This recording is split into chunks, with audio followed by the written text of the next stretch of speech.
Bismillahirrahmanirrahim. Assalamualaikum warahmatullahi wabarakatuh. Pada kali ini saya mengucapkan selamat pagi, salam sejahtera bagi kita semua, dan saya mengucapkan selamat bergabung di channel pembelajaran Muhammad Khalidi, yang mana pada hari ini kita akan membahas suatu topik yang mana adalah penerapan jadi grafik fungsi eksponen. Baiklah anak-anakku sekalian yang dimanapun Anda berada, saya doakan semoga dalam keadaan sehat walafiat, tidak kurang satu apapun, tetap semangat, tetap ceria dalam belajar ya. Pada pagi hari ini Bapak akan memberikan sebuah pokok bahasan mana penerapan fungsi eksponen. Sebelum kita meneruskan pembelajaran kita hari ini, marilah kita berdoa. Semoga kepada Allah Tuhan Yang Maha Kuasa, semoga apa yang kita pelajari pada hari ini mendapat ridhonya, mendapat berkah dan menjadi kebaikan untuk kita ya, untuk kita di kemudian hari. Amin ya rabbal alamin. Doa dimulai.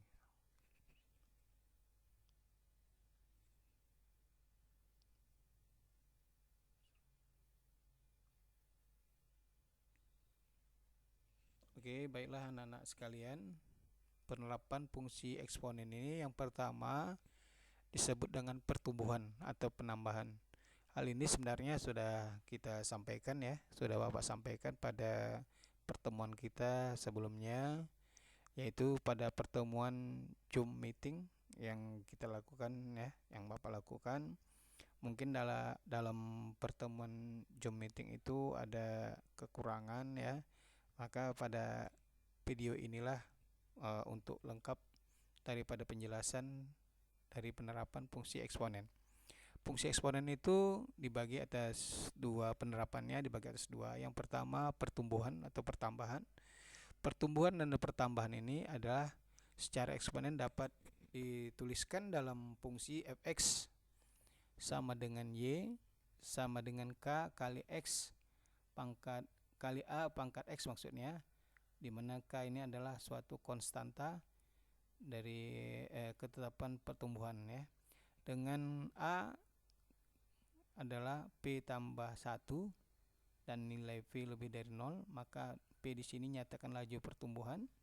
Jika a sama dengan p tambah 1, k lebih besar dari 0 dan p lebih besar dari 0, maka fungsi eksponen fx sama dengan k kali a pangkat x dapat dinyatakan dalam bentuk sebagai berikut. Jadi fx sama dengan k kali p tambah 1 pangkat x. Ini adalah konsep dari pertumbuhan. Oke, kita lanjut ke slide yang berikutnya. Contoh, misalnya Pak Burhan menginvestasikan dananya di bank syariah dengan konsep bagi hasil sebesar 5 miliar selama 5 tahun. Bagi hasil yang diterima Pak Burhan sebesar 7% per periode. Satu periode itu selama 6 bulan.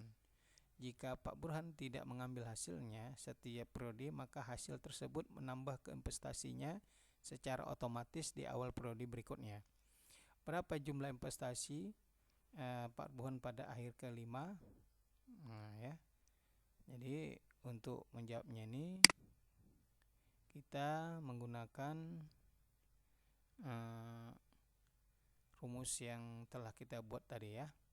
Jadi penyelesaian, andaikan dana investasi Pak Burhan nyatakan dengan M0 itu dana investasi mula-mula, dan konsep bagi hasil yang diberikan dinyatakan dengan bilangan desimal I, dan waktu investasi dengan P periode, satu periode 6 bulan, besar investasi Pak Burhan pada akhir ke P dinyatakan dengan investasi pada akhir ke P atau MP.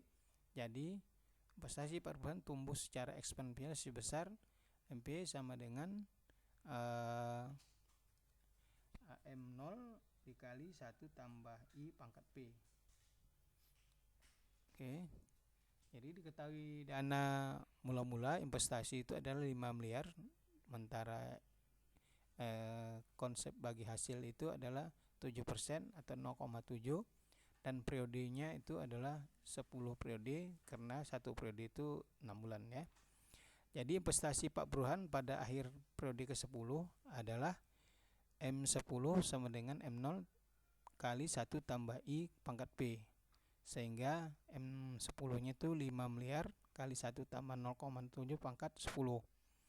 Jadi setelah dihitung maka M0 itu adalah di 9 miliar 835 juta 756.789,45 rupiah. Jadi itulah besar investasi Pak Burhan pada akhir periode ke-10 atau pada akhir tahun kelima. Oke, baiklah, kita teruskan dengan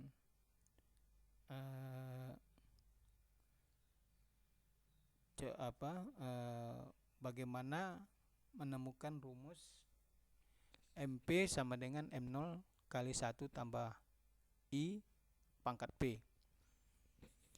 Perhatikan ilustrasi berikut. Besar investasi pada akhir periode ke-1 dinyatakan dengan M1, jadi M1 menjadi M0 kali 1 tambah I. Nah, karena investasi itu tidak diambil, maka besar investasi akhir kedua dinyatakan dengan M2. Jadi investasi menjadi M2 M1 kali 1 tambah I. Jadi M1 tadi adalah M0 kali 1 tambah I dikali 1 tambah I, sehingga M2 nya adalah M0 kali 1 tambah I pangkat 2 kuadrat ya. Dan kalau itu juga investasi pada periode kedua itu tidak diambil, maka besar investasi pada akhir ketiga ini nyatakan dengan M3. Jadi investasi menjadi M3 adalah M2 kali 1 tambah I, sementara M2 itu adalah M0 kali 1 tambah I pangkat 2 dikali 1 pangkat I, berarti besar investasi pada akhir periode ketiga ini adalah besar investasi mula-mula dikali 1 tambah I pangkat 3. Dan seterusnya menjadi seperti ini ya. Jadi besar investasi pada akhir periode ke P dinyatakan dengan MP. Jadi investasi menjadi MP sama dengan M P kurang 1 kali 1 tambah I menjadi M0 kali 1 tambah I pangkat P kurang 1 dikali 1 tambah I. Jadi ini adalah 1, jadi P pangkatnya dijumlahkan, jadi P kurang 1 tambah 1 menjadi P ya. Jadi besar investasi pada akhir P itu adalah besar investasi mula-mula dikali 1 tambah I pangkat P. Oke, selanjutnya penerapan fungsi yang kedua, pertumbuhan secara kontinu.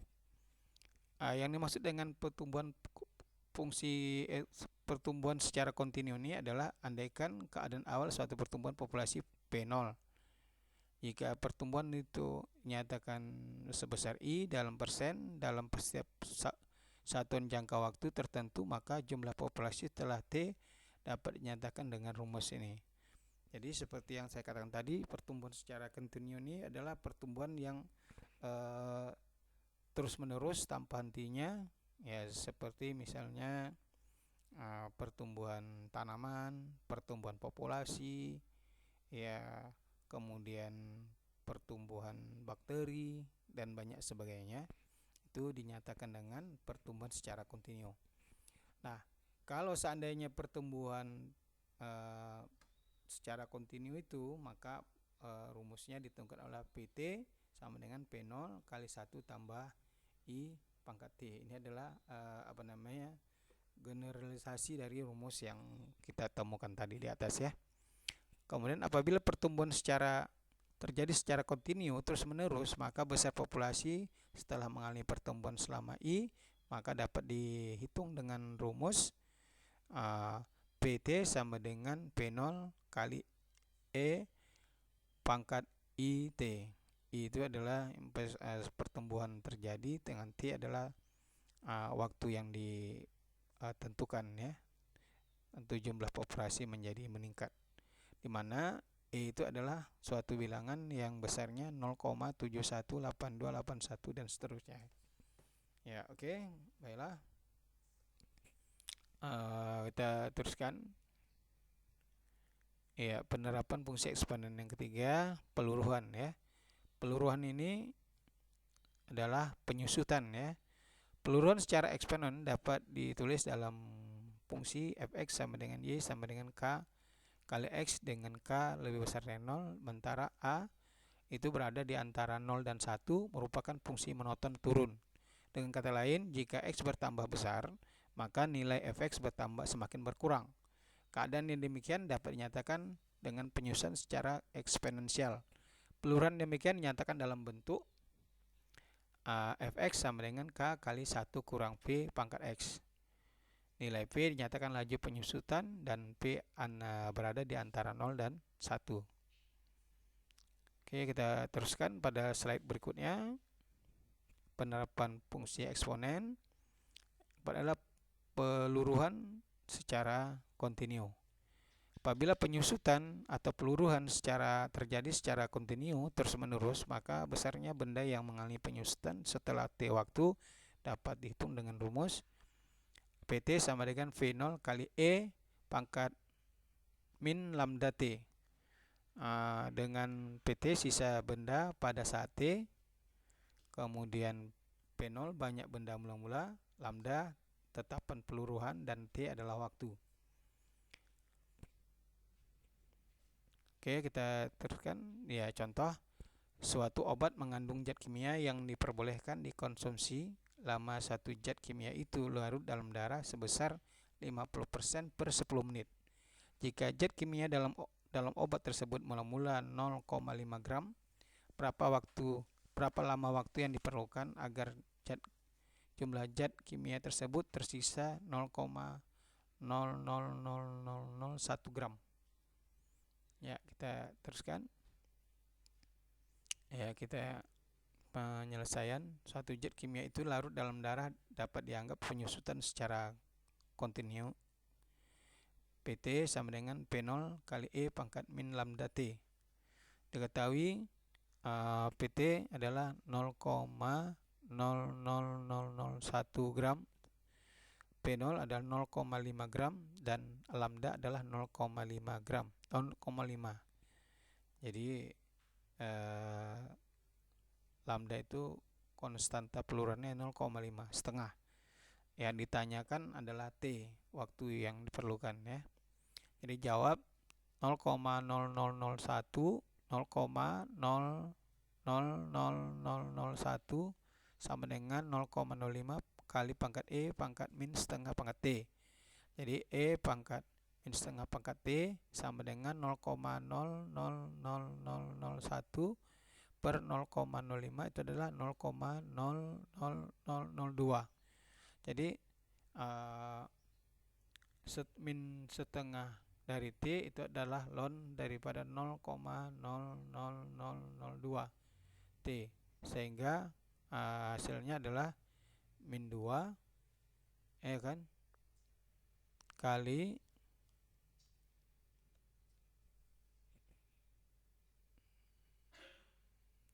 min 2 kali ln 0,00002. Ya, setelah dihitung dapatlah T itu adalah 21,64 dan T sama dengan 21,64 kali 10 karena periodenya 10 menit, maka diperoleh 216,5 menit. Jadi waktu yang diperlukan adalah 1,8 jam. Jadi 216,4 menit itu setara dengan 1,8 jam. Jadi akhirnya obat yang di dalam darah tadi sisanya 0,00001 gram itu setelah 1,8 jam ya. Jadi Setelah 1,8 jam maka sisa obat dalam darah kita tinggal 1/1 juta gram. Oke, kita teruskan. Latihan nomor 1. Suatu obat mengandung zat kimia yang diperbolehkan dikonsumsi lama waktu zat kimia itu larut dalam darah sebesar 20% per 10 menit. Ini adalah hampir sama soal yang tadi ya. Jika zat kimia dalam obat tersebut mula-mula 1,5 gram, berapa lama waktu diperlukan agar jumlah zat kimia tersebut tersisa 0,000001 gram. Oke, itu yang pertama. Yang kedua, pada tahun 2011 sebuah rumah dibangun dengan biaya 675 juta rupiah. Sejalan dengan perkembangan zaman, rumah tersebut harganya naik 25% setiap tahun, 29% setiap tahun. Tentukan harga jual rumah tersebut pada tahun 2020. Oke, saya rasa ini yang bisa saya lakukan ya, yang saya berikan video ini sebagai latihan yang kalian kerjakan ya, harus dikerjakan karena latihan ini merupakan penambahan dari nilai-nilai yang akan kalian buat. Oke, baiklah adik-adik, sampailah kita pada penghujung daripada video ini. Maka pada kesempatan ini saya mengucapkan ya, selamat belajar, tetap semangat, tetap tetap ceria, kemudian semoga sukses ya. Apa yang kamu kerjakan hari ini mudah-mudahan ada berhasil. Jadi saya sudahi, wabillahi taufik wal hidayah. Assalamualaikum warahmatullahi wabarakatuh.